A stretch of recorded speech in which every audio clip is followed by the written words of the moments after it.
პირველის ყოვლისა დავფიქსირებთ ესეთ პოზიციას, რომ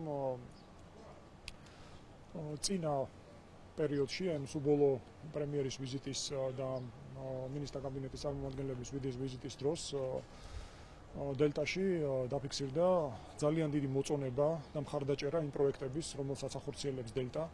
ჩვენ ცალსახად ვახორციელებთ იმ ძირითად ფუნქციას, რომელიც გვაქვს დაკისრებული და ეს არის სამხედრო ტექნოლოგიების განვითარება, ახალი ტიპის იარაღის შეიარაღების შექმნა და შესაბამისად მათი უკვე წარმატებითი წარდგენა საერთაშორისო თუ ადგილობრივ ბაზრებზე.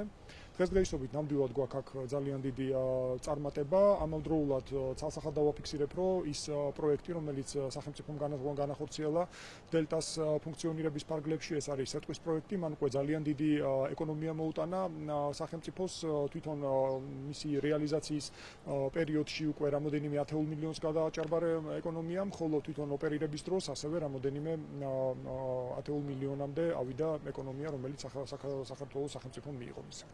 Ქონდა თუ არა საუბარი პრემიერ-მინისტრთან და გაქვთ თუ არა მხარდაჭერა მთავრობის მეთაურისგან ამ პროექტების განხორციელებაში? მთავრობის მხარდაჭერა დელტას ყოველთვის ჰქონდა, ნამდვილად, თუნდაც მთავრობის ვიზიტი დელტაში ამის ნამდვილი მაჩვენებელი არის. ჩვენ გვაქვს სრული მხარდაჭერა საქართველოში მაღალი ტექნოლოგიების განვითარების და მათი შემდგომი უკვე ბაზარზე გაშვების.